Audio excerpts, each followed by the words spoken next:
क्या आपने कभी सोचा है कि इंसान की बर्दाश्त की हद क्या है?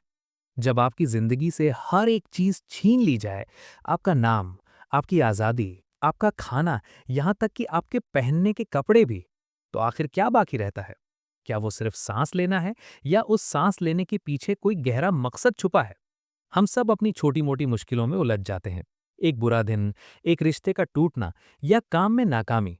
लेकिन एक पल के लिए सोचिए, एक ऐसी जगह जहां हर सुबह एक नया इम्तिहान है, जहां आपके जिंदा रहने की गारंटी सिर्फ अगले 5 मिनट तक है, जहां आपके दोस्त आपके सामने मर रहे हैं और आपके पास उनके लिए आंसू बहाने का वक्त भी नहीं है।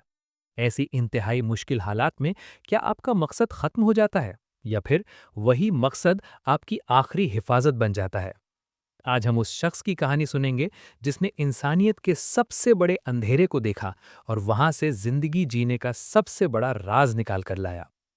हेलो दोस्तों, वेलकम टू पेजेक्स, वो जगह जहां हम किताबों के पन्नों से निकलकर सीधे आपकी जिंदगी के सवालों का जवाब ढूंढते हैं।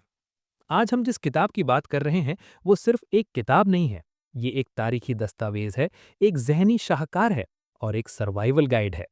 इसका नाम है मैन्स सर्च फॉर मीनिंग। इसके लेखक हैं डॉक्टर विक्टर ई फ्रैंकल, एक ऑस्ट्रियन साइकाइट्रिस्ट जिनकी जिंदगी 1942 में हमेशा के लिए बदल गई, जब उन्हें, उनकी पत्नी और उनके पूरे परिवार को नाजी कॉन्सेंट्रेशन कैंप्स में भेज दिया गया। फ्रैंकल, जो खुद एक लोगोथेरेपी नाम की नई साइकोलॉजिकल स्कूल पर काम कर रहे थे, अब खुद अपनी थ्योरी का सबसे बड़ा अमली टेस्ट बन चुके थे। उन्होंने ऑश्विट्स और 3 और कैंप्स में 3 साल से ज्यादा गुजारे। उन्होंने वहां वो सब देखा जो हम सोच भी नहीं सकते, लेकिन उन्होंने वहां एक ऐसी चीज भी देखी जिसने उनकी जिंदगी और साइकोलॉजी की पूरी दुनिया बदल दी। उन्होंने देखा कि कौन जिंदा रहता है और क्यों। कैंप में दाखिल होते ही कैदियों को पहला झटका लगता है, जिसे फ्रैंकल कैंप शॉक कहते हैं। फ्रैंकल और उनके साथियों को एक बड़े हॉल में नंगा कर दिया गया। उनके कपड़े, उनकी घड़ी, उनके सारे जाती सामान छीन लिए गए। उनकी मुंडी मुंड दी गई और सबसे जरूरी, उनका नाम छीन लिया गया। अब वो सिर्फ एक नंबर थे। फ्रैंकल का नंबर था 119104। आप सोचिए, आपकी पूरी पहचान, आपकी पूरी हिस्ट्री एक झटके में मिटा दी गई। ये सिर्फ जिस्म की चोरी नहीं थी, ये ज़हनी जंग थी। आपको ये एहसास दिलाना कि आप अब इंसान नहीं रहे, सिर्फ एक बेजान चीज़ हो। कैंप की जिंदगी एक मुसलसल आज़ाब थी। रोज सुबह ठंडे पानी से नहाना, एक चम्मच सूप और एक छोटा टुकड़ा ब्रेड। भूख इतनी ज्यादा थी कि कैदियों के दिमाग में सिर्फ खाने के ख्याल आते थे। उनकी बातें, उनके सपने सब खाने के इर्द गिर्द घूमते थे। उनकी जज्बाती जिंदगी बिल्कुल सख्त हो चुकी थी। वो दूसरों की मौत पर भी लापरवाही महसूस करते थे। लेकिन इसी अंधेरे में फ्रैंकल ने इंसानियत के दो चेहरे देखे। एक तरफ थे वो लोग जो सिर्फ अपने जिंदा रहने के लिए जीते थे, जो अपने छोटे से ब्रेड के टुकड़े के लिए दूसरों को धक्का देते थे, जो कैपोस बनकर अपने ही साथियों पर जुल्म करते थे। फ्रैंकल कहते हैं, हम में से सबसे अच्छे लोग वापस नहीं आए, क्योंकि जो लोग सिर्फ खुद गर्जी से जिंदा रहे, वो इंसान कम और हैवान ज्यादा बन चुके थे। और दूसरी तरफ थे वो लोग जिन्होंने आखिरी दम तक अपनी इंसानियत को नहीं छोड़ा, जो अपना आखिरी टुकड़ा ब्रेड किसी कमजोर को दे देते थे, जो अपने साथियों को हौसला देते थे। फ्रैंकल यहाँ एक गहरा ताल्लुक देखते हैं। जिन लोगों के पास मुस्तकबिल का कोई मकसद था, किसी को मिलना, कोई किताब लिखना, कोई अधूरा काम पूरा करना, उनके जिंदा रहने की उम्मीद ज्यादा थी। फ्रैंकल एक वाकये का जिक्र करते हैं। एक कैदी था जिसे यकीन था कि जंग एक खास तारीख को खत्म हो जाएगी। जब वो तारीख आई और जंग खत्म नहीं हुई तो वो मायूस हो गया। उसने हार मान ली और अगले ही दिन वो बुखार से मर गया। फ्रैंकल ने देखा कि उसकी मौत की वजह सिर्फ बीमारी नहीं थी, बल्कि उसकी उम्मीद का टूटना था। इसके बरक्स फ्रैंकल खुद को जिंदा रखते थे अपनी पत्नी के ख्याल से। वो उनसे ज़हनी गुफ्तगू करते थे। एक बार जब वो थकान से चूर होकर काम के लिए जा रहे थे, तो उन्होंने अपनी पत्नी की तस्वीर अपने दिमाग में बनाई। उन्होंने महसूस किया कि उनकी पत्नी का वजूद उनके लिए इतना हकीकी यानी रियल है कि वो उस पल में भी खुश हो सकते हैं। उन्होंने ये सीखा कि love is the ultimate end the highest goal to which man can aspire. यहीं पर you become what you think का आइडिया फ्रैंकल के एक्सपीरियंस से मिलता है। फ्रैंकल ने देखा कि हालात चेंज नहीं हो सकते, लेकिन हम अपना रद्द अमल चुन सकते हैं। आपके जहनी नजरिए का आपके सर्वाइवल पर सीधा असर पड़ता है। अगर आप ये सोचते हैं कि आपकी जिंदगी अब बेमकसद हो चुकी है, तो आप जल्दी हार मान लेंगे। लेकिन अगर आप अपने दिमाग में एक मुस्तकबिल की तस्वीर बनाकर रखते हैं, तो वो तस्वीर आपको जिंदा रखती है। हमारी आखिरी आज़ादी ये है कि हम किसी भी हालत में अपना रवैया चुन सकते हैं। ये आज़ादी हमसे कोई नहीं छीन सकता। कैंप से निकलने के बाद फ्रैंकल ने अपनी थियोरी लोगोथेरेपी को पूरी दुनिया के सामने रखा। लोगोथेरेपी का बुनियादी उसूल है, इंसान की असली चाहत खुशी नहीं है और ना ही ताकत है। इंसान की बुनियादी चाहत है मीनिंग, यानी मकसद। जब हम मीनिंग ढूंढ लेते हैं तो दुख भी सहने के काबिल हो जाता है। फ्रैंकल कहते हैं कि हम 3 तरीकों से मीनिंग ढूंढ सकते हैं। पहला है काम और हिस्सा। जब हम दुनिया को कुछ देते हैं, कोई ऐसा काम करते हैं जो हमसे बड़ा हो।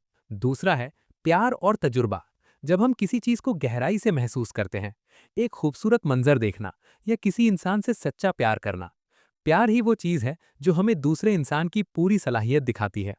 और तीसरा है सफरिंग, यानी दर्द और दुख। ये सबसे इनकलाबी आइडिया है।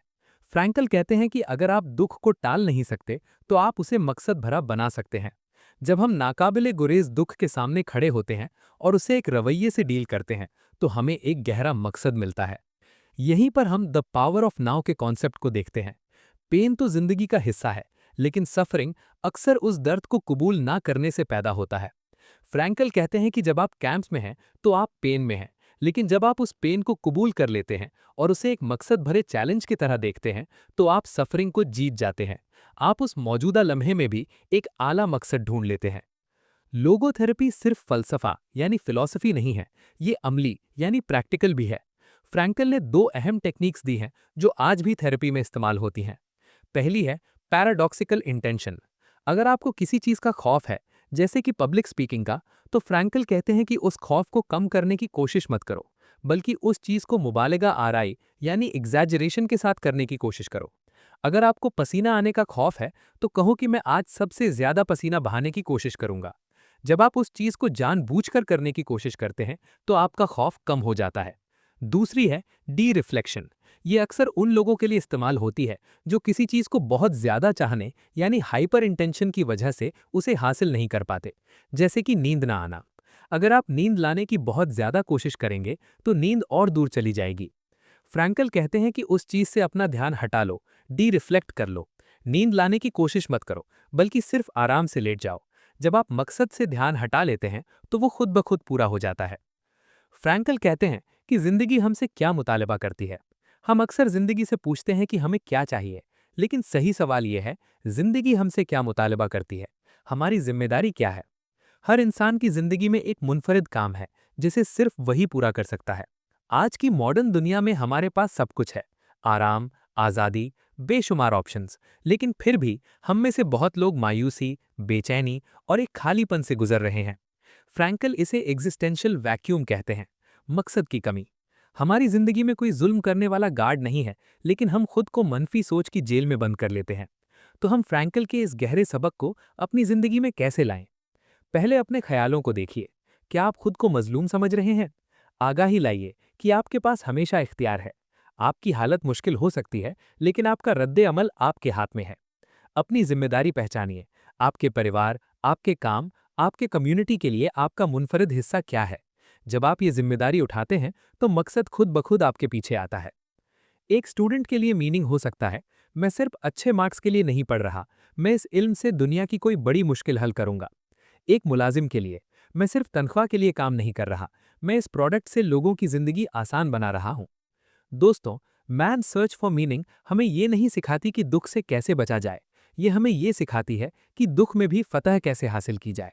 फ्रैंकल का सबसे बड़ा पैगाम जो उन्होंने उस अंधेरे में ढूंढा, वो ये है कि तुम जिंदगी से क्या मुतालिबा करते हो नहीं, जिंदगी तुमसे क्या मुतालिबा करती है।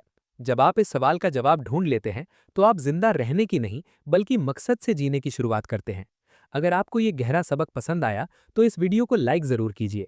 अपने दोस्तों और परिवार के साथ शेयर कीजिए, जिनको आज मकसद की सबसे ज्यादा जरूरत है।